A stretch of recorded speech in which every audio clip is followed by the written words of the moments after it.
Hey, welcome to Let It Be.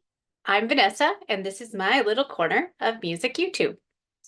So today I'm going to give my top 15 albums of 1984. I'm very involved in the Taste Like Music community, especially on the Discord. So every quarter we do a yearly deep dive, usually an anniversary year.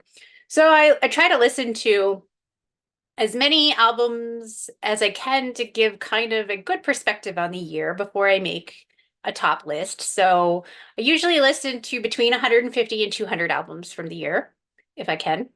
And I find that helps me find some new discoveries, maybe reinforce some favorites, or actually make me realize that some albums are not as strong as maybe I once thought they were before I was looking at things a little more critically.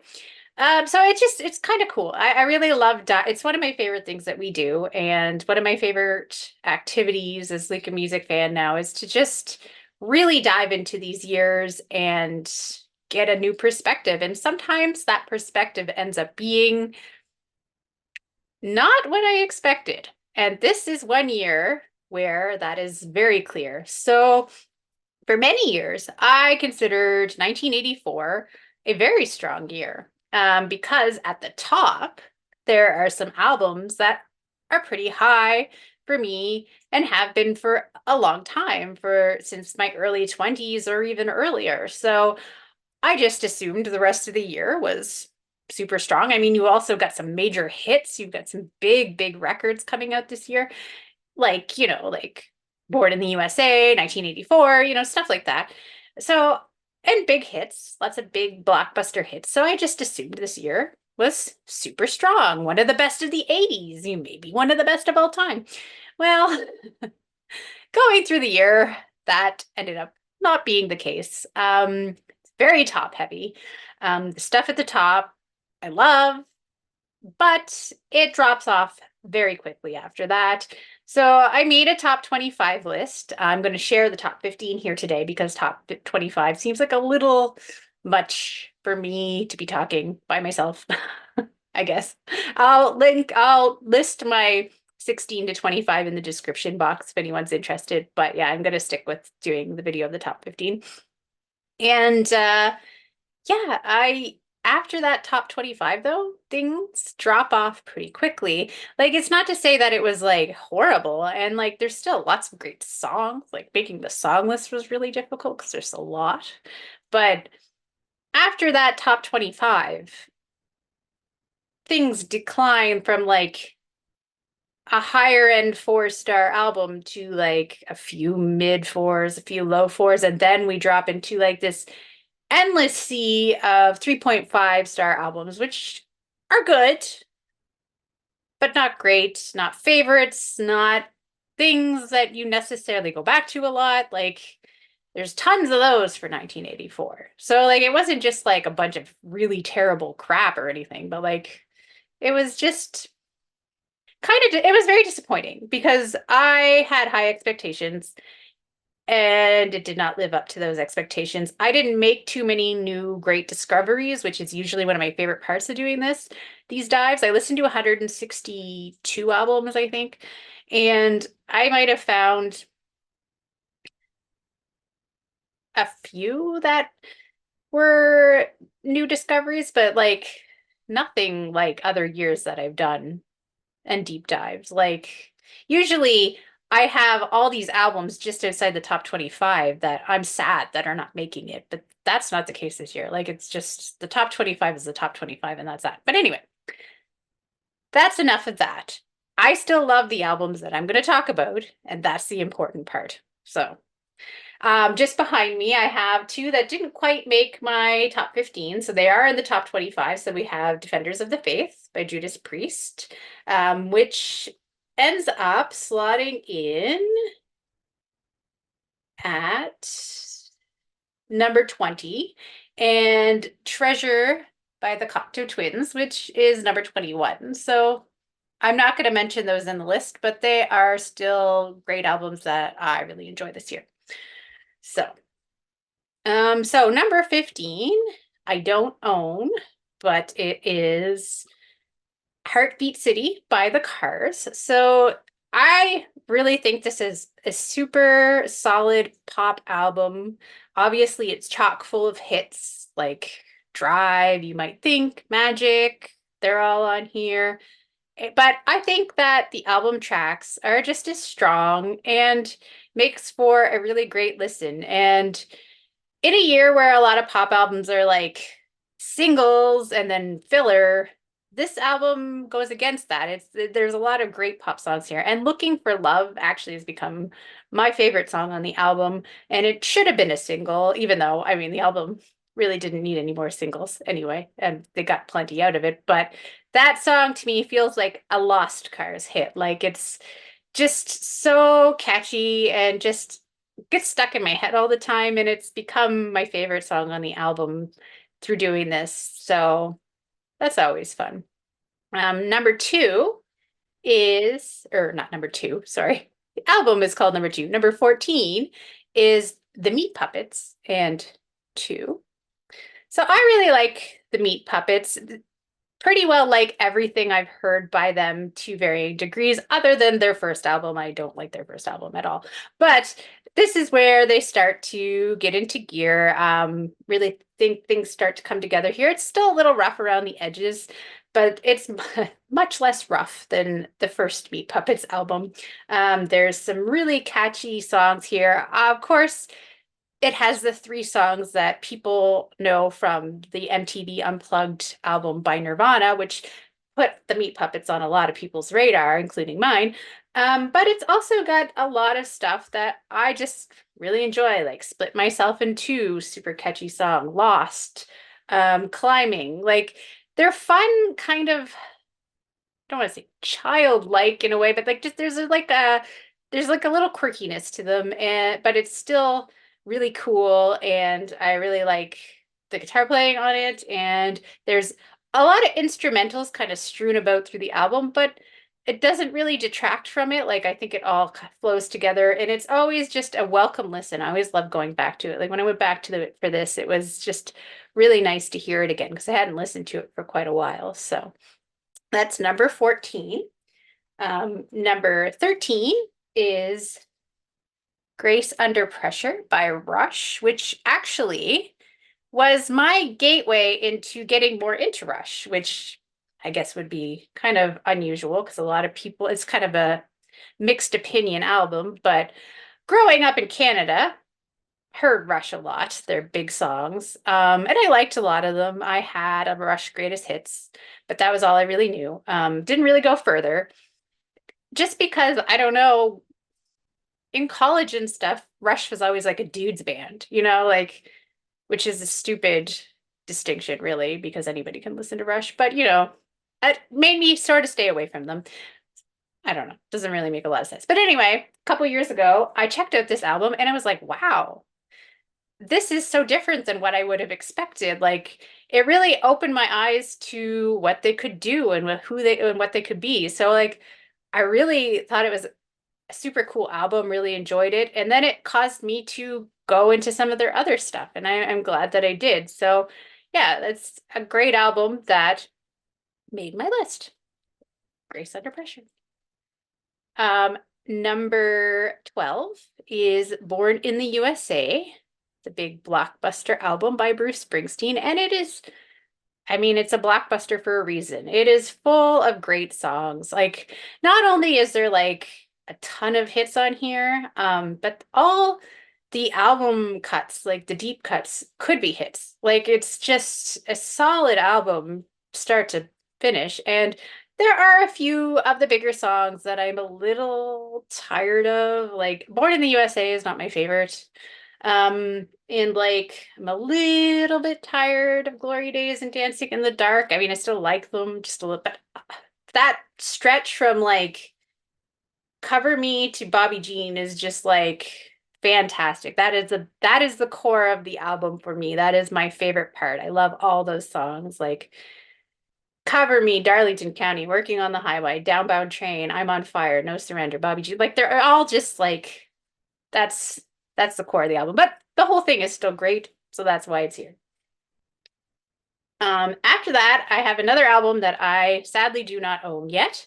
And that is A Walk Across the Rooftops by Blue Nile, which I just, every time I listen to this album, it just like transports me to another world. And like, it's so immersive and you can get so lost into it. It's like, it's what is so cool about it. It's almost like it takes you right into the album cover and you like live in that world for the album. Like, I don't know, it's super cool. And it's just the songs really get stuck with you. Like, and it just gives this nostalgic feeling for something that you've never experienced. It's just like it's almost magical. And I think and it just kind of grows in my estimation every time I listen to it. And it could over time maybe even go higher on this list because I feel like it's just one of those albums that just gets better and better all the time. So that is my number 11. Unfortunately, just missing my top 10. Regrettably, I almost feel like it should be there. So that just goes to show how strong a lot of these top albums are for me. Number 10 is Learning to Crawl by The Pretenders, which is actually, I think, of my top 15, the only new listen for me, which no, really is kind of crazy because Pretenders are super well known, but they're kind of a blind spot for me. Even though I knew all the hits, I liked all the hits, I just never really listened to any of their albums. And people kept telling me, you should be listening to the Pretenders because you will love them. Like, it makes sense for you to be into them, but I just never got into them. Well, that was a mistake. This album is great. I really fell in love with those early albums through this album. I went back and listened to a bunch, like the first two and this one, and then some of the later ones, which things get a little less consistent after this album, but this first three albums are just killer. Like, love Chrissie Hynde's attitude and her voice, and just the way she expresses herself on these albums. And the songs are great. Like, I love the hits, of course, but also like stuff like Watching the Clothes is like the best song I've ever heard about doing laundry. Like, it's just such an unexpected topic, but just so great. And she really pulls it off. So that skyrocketed into my top 10 and ahead of some other things that I already knew. So that just shows how strong that is. So that was a nice discovery, although not a super big surprise because I had a feeling I would really like it, but here it is. So number 9 is Various Positions by Leonard Cohen. I love Leonard Cohen. And I really love this album. It seems to be a rather divisive album in his catalog, but a few years back, I just really connected with it when I was in a super huge Leonard Cohen phase, but like especially this album. I just really love the songs on here and I love the arrangements. And I don't feel like it's super 80s, other than the first song, Dance Me to the End of Love is pretty 80s. Like, I will give people that. But and that was really the song that was the gateway to me checking out this album because I do really like that song by him. Hallelujah is also on here, but that might be one of my least favorites on there because Jeff Buckley owns that song for me, even though it is Leonard Cohen's songs. But I still like his version, of course. But yeah, it's I used to put it on all the time to relax and just I just love all these songs. So that's number 9. Number 8 is Stop Making Sense by the Talking Heads, the only live album here. Um, and it's a great one. I also watched the movie getting ready for this, like doing this deep dive, and I'd never actually seen it before. And I was absolutely blown away by it. Like, just the performances were so cool. Everything was just so well done, and it just really drew you in, and like not a moment was wasted in that movie. And it's not on this album, too. Like, yes, the performances are more enhanced by the visuals, of course, but I think this album still captures those performances well and is a really entertaining and great album. Um, and there's a lot of really cool versions of the songs on here, and I just think definitely that it's the best live album this year. Number 7 is Let It Be by The Replacements, which partially is the inspiration for my channel name, but also Let It Be by the Beatles, of course. Um, and this really starts their killer run of three albums here in the 80s with ending with Tim and Pleased to Meet Me. And this is really where everything comes together for them because before this they were a little inconsistent. Don't really love the albums before this one, but this album is where everything comes together for them. And they were a very important band for me in my early 20s. Of course, Tim is my favorite by them. And I actually have grown to like Pleased to Meet Me a little bit better than this one, but because I still think it's a little rough around the edges, of course, but that is part of what makes it great too. There's so many fantastic songs on here. I Will Dare, Androgynous, Unsatisfied, 16 Blue, like those are just classics for a reason. And I just think that this is just a really great album. Yeah. And number 6 is another one that has long been an important album for me and also a bit of a divisive one overall. And that's Double Nickels on the Dime by the Minutemen.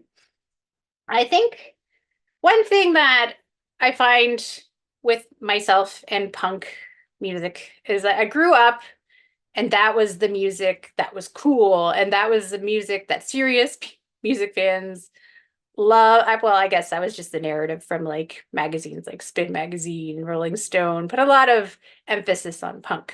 Um, and over the years, I've kind of learned that I'm very picky about what I actually like when it comes to punk. And I like things that are a little bit different, that break the mold a little bit. And that's what these guys do here. They bring in so many different influences. They bring in some punk, they bring in some jazz, they bring in even like they cover Steely Dan and they cover Creedence Clearwater Revival. Like they bring into all these artists that are unexpected for punk. And they were very much underdogs for doing that. I mean, people in the hardcore scene were not too impressed by the Minutemen it, because there is a lot of like there was a lot of like status quo that had to be maintained in that scene, it seems like, which is frustrating to me because the whole spirit of punk is going against the status quo and then they create their own status quo. But not the Minutemen. The Minutemen had the right attitude, and that is what I love about them. And there's just so many fun little songs on there that are like, and some ones that really just like History Lesson Part 2 is just this beautiful little history of them as a band, and you feel the friendship between them, and it's just, I don't know, that's really special to me, and it's always been a special album to me. And yeah, it's maybe too much so, but still only my number 6 of the year because it is long. You know, it's not perfect. There are some songs that are not as good, and like, which is, I mean, it's to be expected. There's over 40 songs on it. So it's not all going to be perfect, but as a whole, it's still a very important album to me and still very special. So number 5 is on another end of the spectrum of the music of the 80s, and that is Metallica's Ride the Lightning, which is sort of neck and neck with Master of Puppets is my favorite Metallica albums. I think this is where they were in at their peak, is these two albums. Things sort I like And Justice for All, and then things sort of start to, well, we all know what happens. They cut, like, the Black Album has some stuff on it that's pretty good, but I'm so tired of hearing it at this point. And then after that, things, you know, whatever. Anyway, that's not what we're talking about now, but like, I just think this is a killer metal album, something fresh and new. It's when thrash was really coming about. It's kind of got that mix of that punk energy with metal. It's something different from what other bands were doing at the time, or like the big bands like the new wave of British heavy metal. And it's just, you can feel that freshness in this album. And so opening with like Fight Fire with Fire just shows you that you're in a total different realm. And like, For Whom the Bell Tolls is, you still hear it all the time now, and there's a reason for that. It's a fantastic song. But then we have Fade to Black, which is like more of a ballad, which is something a little different too. So It's just a killer album.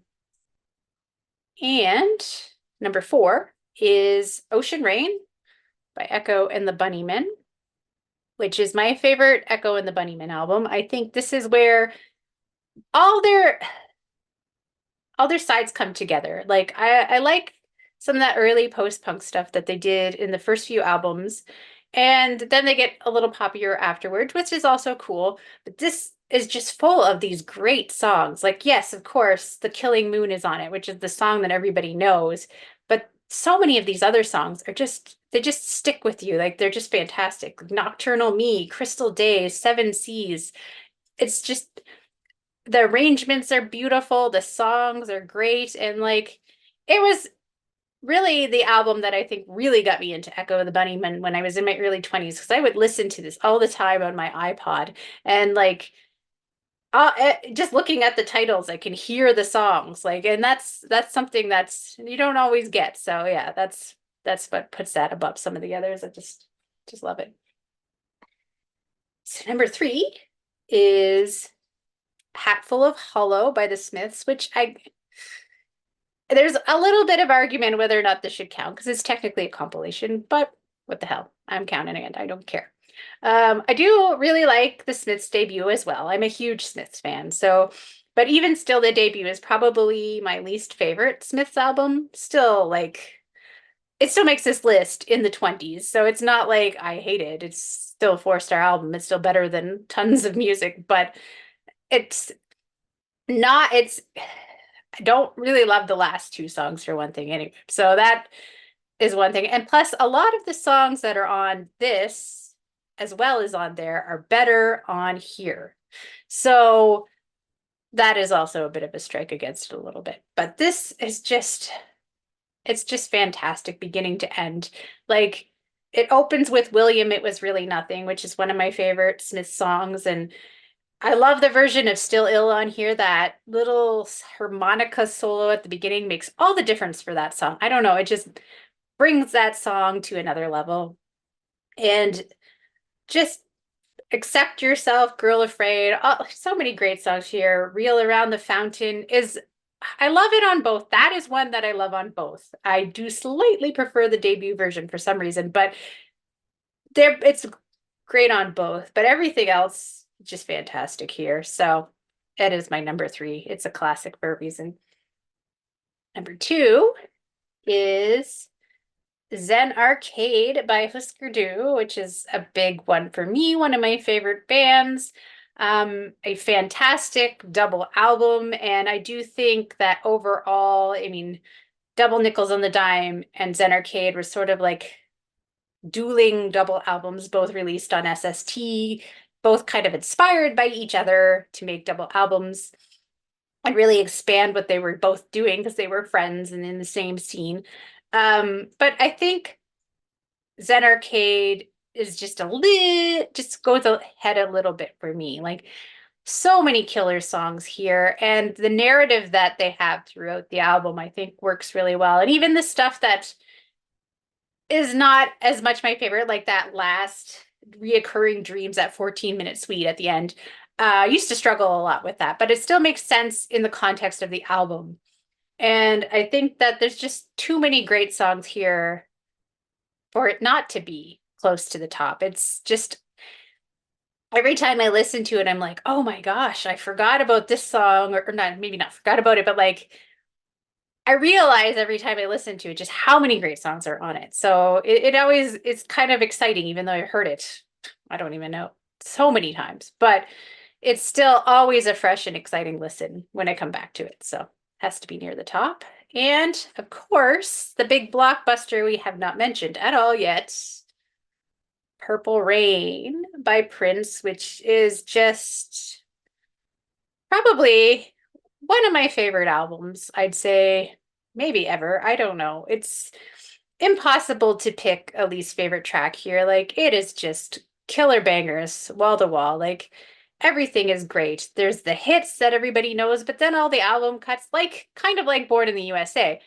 all very strong, except the difference is here. I am not sick of the hits. Everything is great. Everything is fantastic. Like I don't know. It's like what can you really say about Purple Rain? Like it opens with Let's Go Crazy and it's just like it's like a call to arms. It's like, yes, let's go crazy. Like you can't not get into that every time you hear it. And then it just continues from there and then it closes with Purple Rain, which is like this epic and just brings everything together just so in such a lovely way. So, and also like the great thing is this even has B-sides that weren't on the album that are just as good as anything on the album. Like Erotic City is one of my favorite B-sides maybe ever by anybody. And that didn't even make the cut. Like that's just goes to show how prolific and how much on a hot streak Prince was at this time. And it's it is the clear winner of the year for me, even though Zen Arcade is really up there for me too. I mean, that is high on my list of all-time albums, but that does have some down moments, whereas this has nothing like that. This is just killer, wall to wall, no fillers. So, yeah, so those are my favorite albums of 1984. A year that very strong at the top. Some of these albums have been with me for many, many years. Like this is one list that I've made where there, like I've said, there wasn't really many new discoveries. Most pretty well every album here I had heard before going into this, other than the Pretenders one. Everything else, well, and I hadn't heard Stop Making Sense either as like a full album, but I'd heard some of the songs on it as well. So yeah, those two are the only real new additions to the list from stuff that I'd already had highly and I'd already sort of when I made my first draft, these were all here. So yeah, it's that I think is why I always thought it was maybe overall a much stronger year that it turned out being, but still can't complain. A lot of these I've got 7 5-star albums at the top. So that is that is a lot for a year that I don't necessarily think overall as highly of. Everything here is 4.5 or 5 stars. So they're all very strong albums. But anyway, I will keep doing these lists as I do these deep dives. The next year that we're working on right now is 1994, so that'll be coming up in a couple months. Probably do some stuff in between. Lists are always fun to make and always fun to talk about. So give me some of your 1984 lists in the comments and some of your favorites and maybe some that I missed that you're surprised didn't make it. I don't know. They are definitely out there for sure. Because, we all don't love the same things. So yeah, till next time. Bye.